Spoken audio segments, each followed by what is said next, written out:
Hola, buenas tardes, bienvenidos a nuestra entrevista de hoy. Hoy tenemos la oportunidad y el placer de entrevistar a Juan Carlos Monedero, que fue asesor de Hugo Chávez. Muy buenas tardes, Juan Carlos. ¿Qué tal? Muchas gracias por atendernos a RT. Quería comenzar esta entrevista preguntándote ¿cómo conociste a Hugo Chávez? Bueno, pues a través de sus enemigos. En España, después de 40 años de dictadura, la lectura que hacíamos de Chávez y el proceso bolivariano era inicialmente crítica, puesto que habíamos comprado la versión de que se trataba de un militar más latinoamericano que había participado en un golpe y por tanto en nuestra tradición no parecía relevante, ¿no? Hasta que los enemigos de Chávez a mí me empezaron a llamar mucho la atención. Una persona que enfadaba a los Estados Unidos, que enfadaba al Vaticano, que enfadaba a la oligarquía, que enfadaba a los organismos financieros internacionales, debía estar haciendo algo muy bien.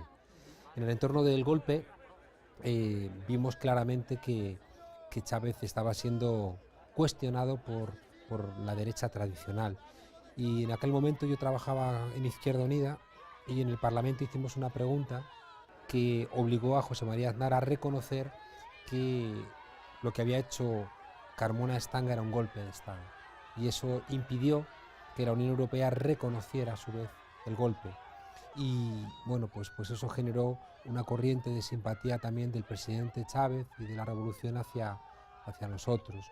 Un mes después el presidente fue a Madrid a intentar reconstruir las relaciones, puesto que el gobierno español había colaborado en el golpe. Y ahí pues ya nos conocimos y bueno, pues yo creo que nació una relación de respeto mutuo y en mi caso de admiración. Me comentabas antes que trabajaste codo a codo con él durante 2 años, aunque tu labor se mantuvo hasta prácticamente en la actualidad. Asesor de Chávez, ¿Chávez se dejaba asesorar? Sí, por supuesto, por supuesto. Y, y por mucha gente y con mucho criterio, ¿no? Una de las cosas que siempre nos sorprendió a la gente que trabajamos con él era su enorme inteligencia, su perspicacia, su astucia, su sensibilidad. Él podía escuchar muchos argumentos y se quedaba con el que entendía que era el más correcto y lo reelaboraba desde su propia perspectiva, ¿no? Y yo creo que eso también formaba parte de su magia, ¿no? De ser capaz de ver un abanico muy amplio de posibilidades y acertar cuál era la correcta. Por supuesto, con mucha más lucidez que los asesores, ¿no? Estamos acostumbrados a ese Chávez carismático, con un discurso muy contundente, a veces quizás un poco diplomático, ¿no? Pero ¿realmente Chávez era así o esa era la imagen que él intentaba representar de sí mismo? Yo creo que los medios decidieron, por responder a los mandatos de sus amos, acabar con el proceso bolivariano y entendieron que acabando con el presidente Chávez iban a acabar con el proceso y empezó una campaña muy fuerte de estigmatización del presidente. Primero hay que recordar que intentaron acabar con el presidente de todas las maneras que se habían intentado en América Latina, con golpes de Estado, incapacitaciones, invalidaciones, a través de una contra, con desabastecimiento, pero todas habían sido inútiles en el caso de Venezuela. Y como última instancia, una vez que incluso fracasó el golpe de Estado tradicional, los medios se encargaron de estigmatizar al presidente a ver si así conseguían separarlo de su pueblo o aislarlo internacionalmente. Hace 3 días que estaba en Madrid en un debate, presentaron un resumen del presidente Chávez y el periodista de una cadena importante de España decía, bueno, un retrato objetivo de Chávez. Y yo le decía, ¿cómo que objetivo? De repente, el presidente Chávez, en un intento de recuperar a México para el continente latinoamericano, México un país demasiado cercano de los Estados Unidos y demasiado lejos de Dios, ¿no? Como decía un clásico mexicano. El presidente Chávez quería que bajase a la UNASUR, quería que bajase a la relación con la nueva Latinoamérica que se estaba inventando. Y para ello se pone un gorro mexicano y canta una ranchera, como una forma de acercarse a ese pueblo, igual que uno puede ir a Grecia y bailar una canción tradicional o ir a Rusia, ¿no? Y compartir con el pueblo ruso sus tradiciones, ¿no? Claro, el presidente hace eso y cortan la escena, y en España, como los sombreros mexicanos y las rancheras están asociadas a la fiesta, al alcohol, al desmadre, pues no se les ocurre otra cosa que insistir en esa imagen para presentar al presidente Chávez como si fuera, pues eso, un bufón, como dice hoy Vargas Llosa, ese gran escritor y patético, ¿no?, demócrata. Los medios de comunicación, ya digo, han insistido constantemente en intentar cortar trozos, ¿no?, de algo que tenía sentido en el contexto para presentar la imagen de un presidente Chávez enajenado, pero no lo han conseguido, ¿no? Hoy hemos visto que van 3 días con el pueblo en la calle por sus propios medios.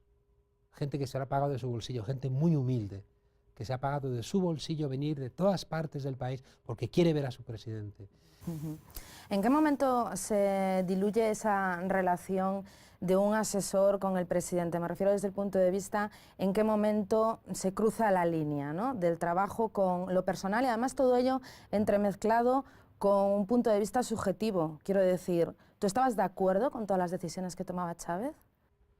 Un asesor tiene que cumplir 3 funciones. Es un escriba, es decir, escribe textos, documentos, conferencias, notas. Un buen asesor también es un sparring, es decir, es con el que vocea su asesorado para ver en qué medida los argumentos tienen fuerza, no tienen fuerza, y ahí es muy importante que tú puedas contrarrestar a tu asesorado. Con el presidente Chávez eso es muy difícil, ¿no?, porque su fortaleza, y yo creo que ahí sí que yo tuve la fortuna de poder trenzar una relación especial, ¿no?, porque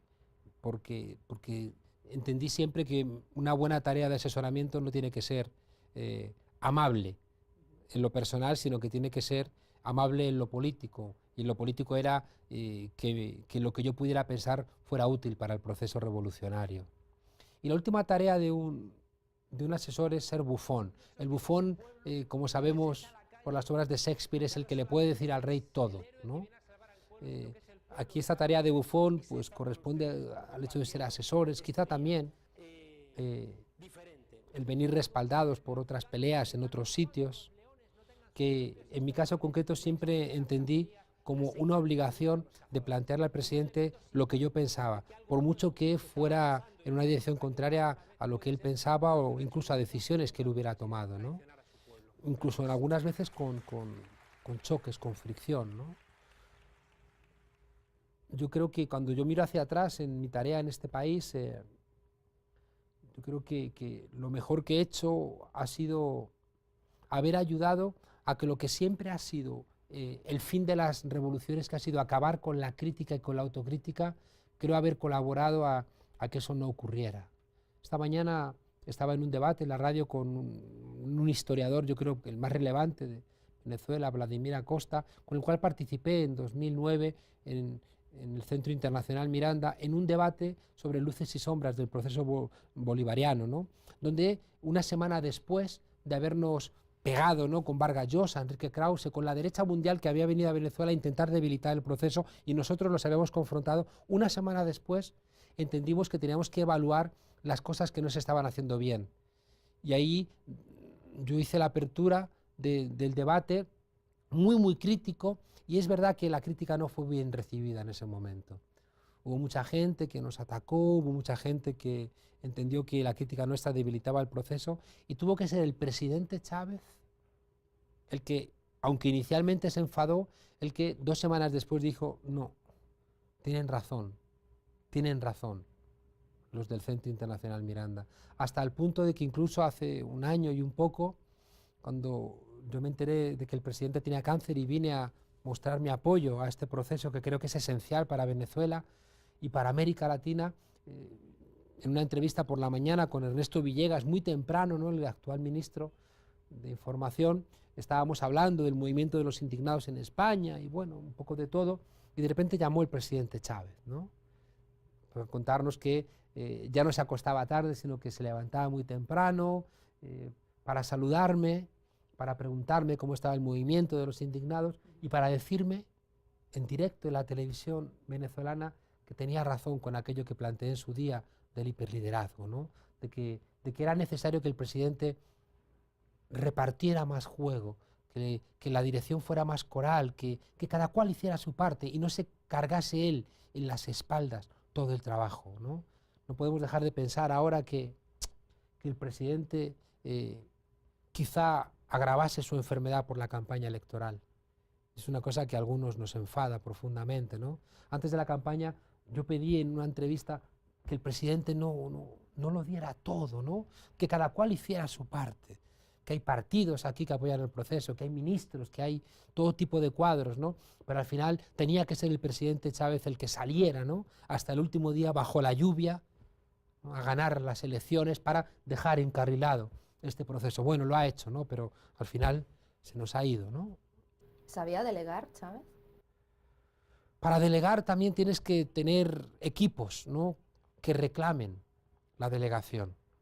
Es decir, no es tanto el funcionamiento inverso, no es tanto que el líder en este caso delegue en determinadas personas, sino que también en el entorno haya personas que reclamen, ¿no?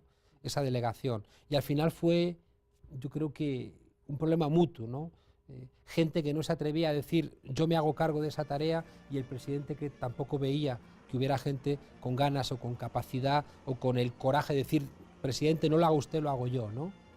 Eso es una tarea que le va a corresponder ahora a Nicolás Maduro, ¿no? Nicolás, con ese reto inmenso, ¿no? De sustituir al presidente Chávez, va a tener que enfrentar ese tipo de realidades, ¿no? Y Nicolás va a tener que hacer todo lo posible para que surjan equipos muy plurales, porque sustituir al presidente Chávez es imposible, pero la única manera de continuar su tarea es corresponsabilizando a muchos equipos.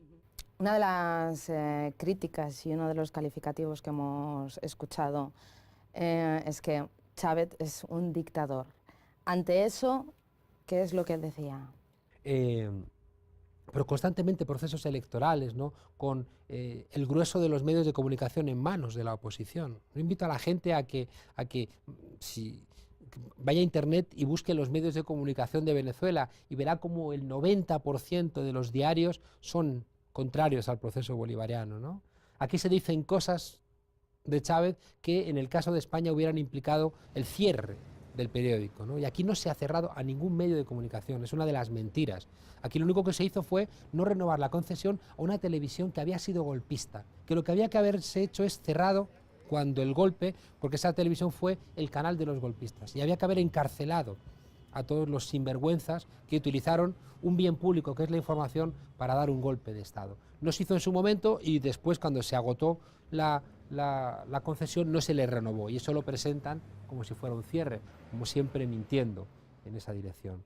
Yo creo que el presidente Chávez desde el primer momento entendió que este proceso solamente iba a funcionar a través de la participación popular y que oponía en marcha canales muy frescos y muy directos de democracia, o era imposible frenar los golpes, ¿no? Del imperio, de los Estados Unidos, de la cultura política rentista del país. Los mismos que acusan al presidente Chávez de dictador son los que han consentido que Goldman Sachs pusiese sin elecciones al presidente de Grecia, Papademos, o que pusieran a Monti de presidente de Italia sin elecciones. Tipos que pertenecen a una gran empresa económica responsable de la crisis de Europa, colocó al presidente de Grecia, que es una ironía, Grecia la cuna de la democracia. Bueno, pues sin elecciones estos sectores financieros colocan a uno de los suyos, de presidente de Grecia o de presidente de Italia. Y esos son los que cuestionan al presidente Chávez. ¿Dónde están aquí los desaparecidos? ¿Dónde están aquí los torturados? ¿Dónde están aquí los exiliados políticos? ¿Dónde están aquí los países invadidos? ¿Dónde están aquí los detenidos empujados al mar, sedados desde un helicóptero? Es decir, todas esas cosas no son de aquí, son de los países sometidos a esa dictadura democrática del modelo neoliberal y de la democracia representativa falsamente aplicadas, ¿no? El problema es que en ese momento de crisis de la democracia representativa y en este momento de crisis del capitalismo, Venezuela ha representado una posibilidad de alternativa, y era muy complicado que los pueblos se enterasen de lo que está pasando aquí. Eso no significa que aquí todo funcione, no, ni mucho menos. Claro que aquí hay muchos problemas, pero sí que es cierto que mientras que en España hay 150 desahucios diarios, el año pasado aquí se hicieron 200.000 viviendas y se entregaron a sectores populares. O mientras que en España hay muchas familias que ya no pueden pagar la universidad, aquí se ha llegado a ser el segundo país con mayor tasa universitaria de América Latina.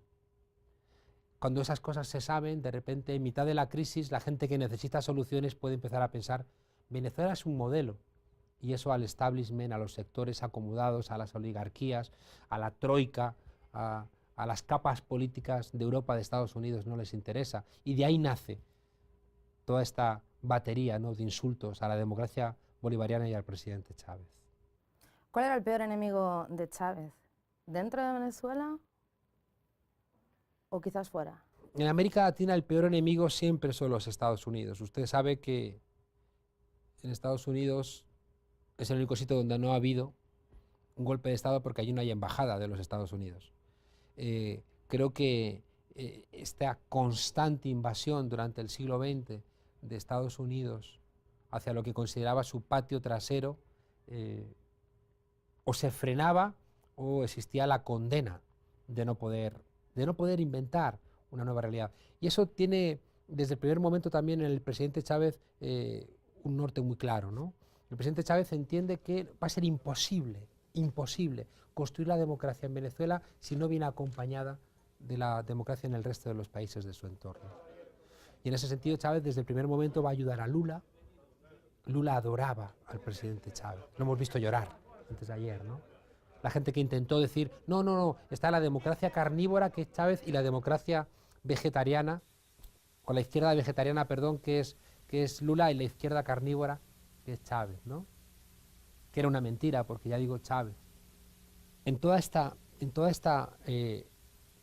construcción de intentar fragmentar América Latina, Chávez entendió que solamente a través de una nueva unidad latinoamericana iban a poder levantar la cabeza los países del sur, ¿no?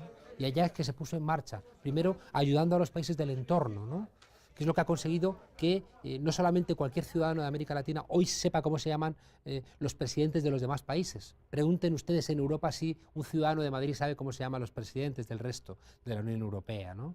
Entonces consiguió, por un lado, integrar al continente en una nueva lógica, y al mismo tiempo esa nueva lógica latinoamericana sirvió para reequilibrar el mapa mundial, rompiendo con la hegemonía norteamericana y obligando de alguna manera a frenar ese comportamiento heredado de la Guerra Fría, donde el mundo se repartía en esferas de influencia. Yo creo que el presidente Chávez rompió el maleficio de los 100 años de soledad de los que hablaba García Márquez. El presidente Chávez revirtió ese aislamiento de los países de América Latina, los construyó referenciados, le dieron un golpe de Estado, pero el pueblo salió a defenderlo.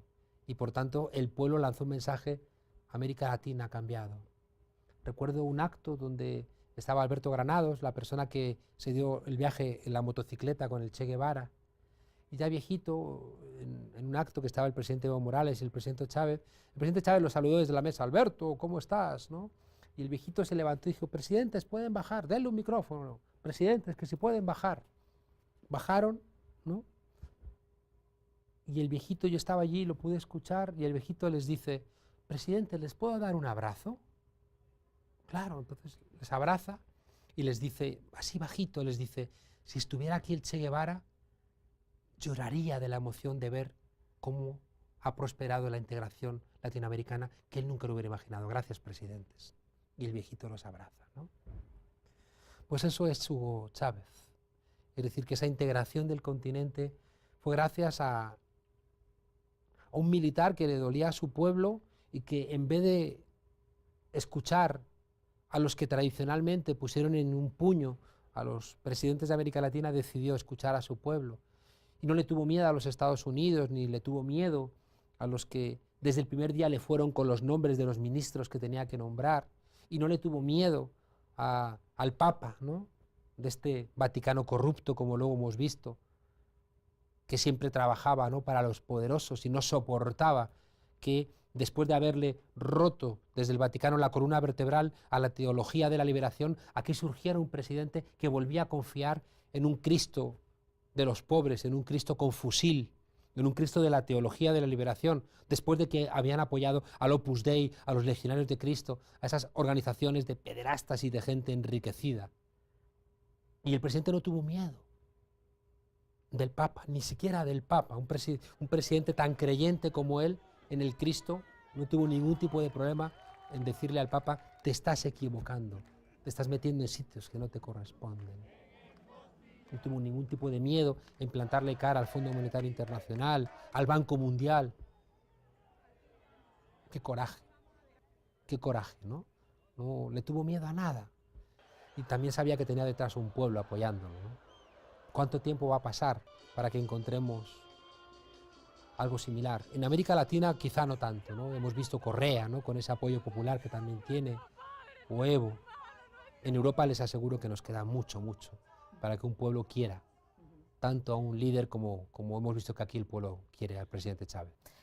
¿Cómo ha sido tu relación con Chávez durante este último periodo, cuando él ha estado enfermo? ¿Cambió mucho Chávez durante esta última etapa? No. Es decir, que cuando yo regreso desde Madrid a mostrar mi apoyo al proceso, ¿no?, y en un momento en donde, cuando él había anunciado su enfermedad, que supuso un shock, ¿no?, una conmoción, y yo entendí que como una persona que ha estado muy implicada con este proceso, era mi obligación venir y decirle al país: estoy aquí con vosotras y con vosotros, adelante, presidente, fuerza, cuídese, cúrese, te esperamos, ¿no? Y mi sorpresa es que el presidente llama por teléfono, ¿no? Y ahí charlamos y ahí me dice que hablemos, ¿no?, después, y retraso mi regreso a Madrid. El presidente Chávez ahí lo que entra es en una carrera, ¿no?, contrarreloj, porque él estaba convencido de que se iba a curar, y de hecho se curó, ¿no?, pero el cáncer a veces es muy traidor, ¿no? Entonces él ahí empieza a darse cuenta, ¿no?, de que a lo mejor tenía que haber hecho más hincapié en la construcción, ¿no?, de más equipos, ¿no?, de como yo le dije un día, que el gran éxito de él tenía que ser que hubiera 100 Chávez, ¿no?, dispuestos a sustituirlo y a poder ser de los 170 mujeres, ¿no? Yo creo que el horizonte de la enfermedad, con el susto personal que le da a cualquier ser humano, ¿no?, se juntaba ya además con la obligación de pensar qué iba a ocurrir, ¿no? Ayer decía el presidente encargado, Nicolás Maduro, nos recordaba cómo el presidente les decía muchas veces: ¿qué vais a hacer si yo me muero?, ¿no? Cuando les regañaba, ¿no?, para que no esperasen que él fuera el que lo solventara todo, ¿no? Y cómo el presidente les exigía, ¿no?, que fueran un equipo con capacidad de respuesta propia, aun en la ausencia del presidente. Yo creo que el último año él insistió mucho en conseguir eso, ¿no? Él se puso un poquito más de lado para permitir que Nicolás Maduro se elevase, Diosdado se elevase, Elías Jawa se elevase, y que todo el mundo asumiera su parte de responsabilidad. Chávez, como decía Fidel Castro, no podía seguir siendo el alcalde de toda Venezuela, ¿no? Y ya le correspondía descansar un poco, ¿no?, y permitir también que después de 13 años hubiera un grupo político con la capacidad, la fuerza, el coraje y el amor popular como para hacer la tarea que tradicionalmente había hecho el presidente. Yo creo que ese último año él se dedicó a reforzar a esos equipos. Durante esta última semana se han levantado de nuevo las críticas por estas interpretaciones de la Constitución en diferentes aspectos. ¿Se están haciendo las cosas bien? Pues por supuesto, ¿no? Por supuestísimo. Es gente que es incapaz, ¿no?, de haber ganado al proceso bolivariano en las urnas, y siempre ha intentado ganarlo fuera de las urnas, ¿no? Y es muy curioso que los que siempre adversaron a la Constitución, los que se opusieron a la Constitución, los que dieron un golpe de Estado contra la Constitución, hoy erigen la Constitución con una interpretación espuria, falsa, torticera, para intentar quitarle legitimidad a Nicolás. El artículo 233 está muy claro y en la toma de posesión de Nicolás, el presidente de la Asamblea Nacional, Diosdado Cabello, lo explicó. El presidente Chávez, antes de entrar en quirófano, dijo: agarren la Constitución, abran el artículo 233. Y Nicolás Maduro decía: es verdad, nunca lo hemos leído. O sea, ellos nunca habían leído el artículo de la sustitución del presidente porque no estaba en el horizonte mental de nadie. Y de repente tienen que leer el artículo 233, ¿no? Y el presidente Chávez dice: léanlo bien. Y entonces el presidente Chávez es el que les dice: miren, si a mí me pasa algo, si yo fallezco, lo que va a ocurrir es esto, ¿no? Que hay una continuidad, que después lo va a zanjar así el Tribunal Supremo, hay una continuidad de manera que la toma de posesión se convierte en un acto formal, cosa que conviene que la gente lo entienda. El Tribunal Supremo efectivamente zanjó que había una continuidad, que el presidente Chávez llevaba siendo presidente en el mandato anterior y que por tanto era presidente electo, ¿no? Y al ser presidente electo, el artículo 233 es absolutamente nítido. Le corresponde, si hay una falta absoluta dentro de los primeros 4 años, al vicepresidente ejecutivo le corresponde asumir la presidencia como encargado y tiene que convocar elecciones, el Consejo Nacional Electoral, en 30 días. ¿Qué es lo que ha ocurrido? Te quería hacer una última pregunta. Chávez en el 2009, y te lo leo literalmente, dijo que un cuerpo insepulto y exhibido mostraba la descomposición moral del planeta. O sea, viene a decir que a él no le hubiera gustado que lo embalsamaran. ¿Por qué se ha tomado esta decisión? ¿O él en los últimos días No, comentó algo? no, él no, seguro que no. Eso es una decisión, ¿no?, del gobierno. A mí no me gusta tampoco. Yo creo que a él no le gustaría. Pero también es cierto que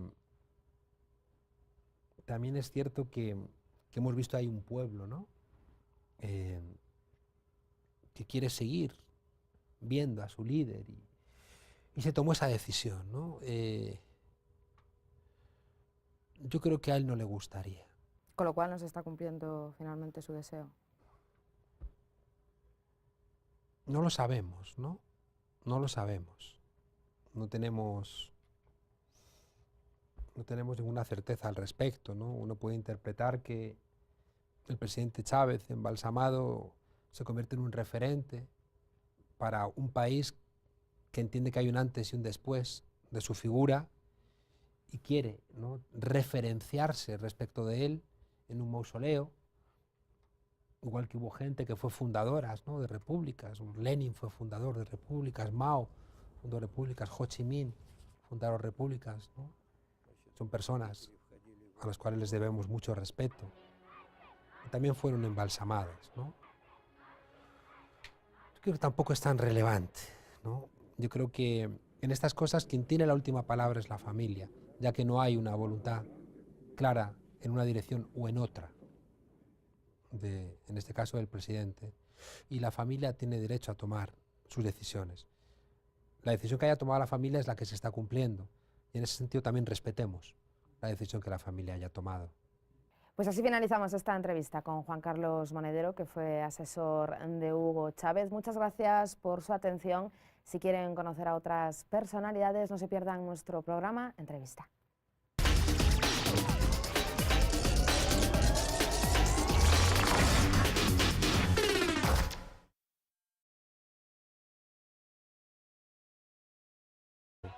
Y bueno, pues eso generó una corriente de simpatía también del presidente Chávez y de la revolución hacia nosotros.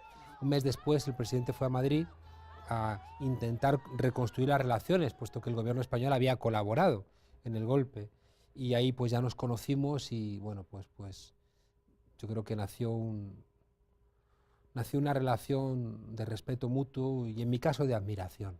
Me comentabas antes que trabajaste codo a codo con él durante 2 años, aunque tu labor se mantuvo hasta prácticamente en la actualidad. ¿Asesor de Chávez? ¿Chávez se dejaba asesorar? Sí, por supuesto, por supuesto. Y por mucha gente y con mucho criterio, ¿no? Una de las cosas que siempre nos sorprendió a la gente que trabajamos con él era su enorme inteligencia, su perspicacia, su astucia, su sensibilidad.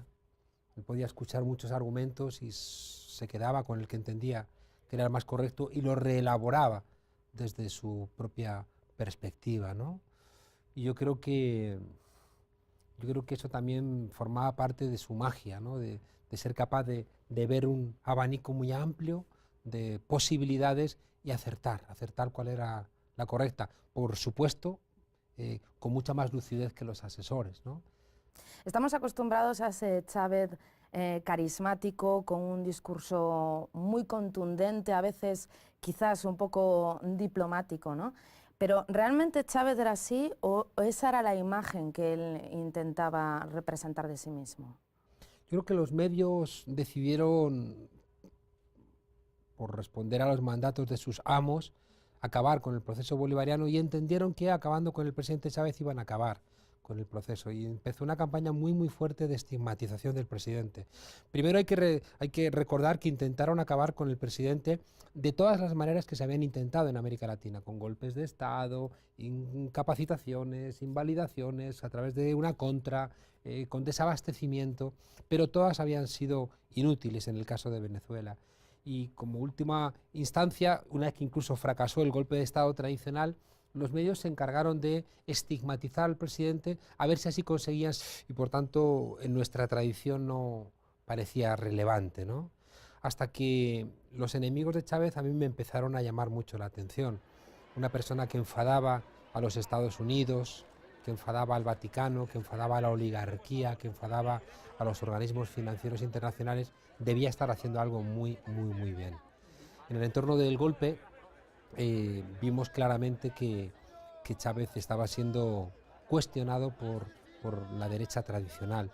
Y en aquel momento yo trabajaba en Izquierda Unida y en el Parlamento hicimos una pregunta que obligó a José María Aznar a reconocer que lo que había hecho Carmona Estanga era un golpe de Estado. Y eso impidió que la Unión Europea reconociera a su vez el golpe.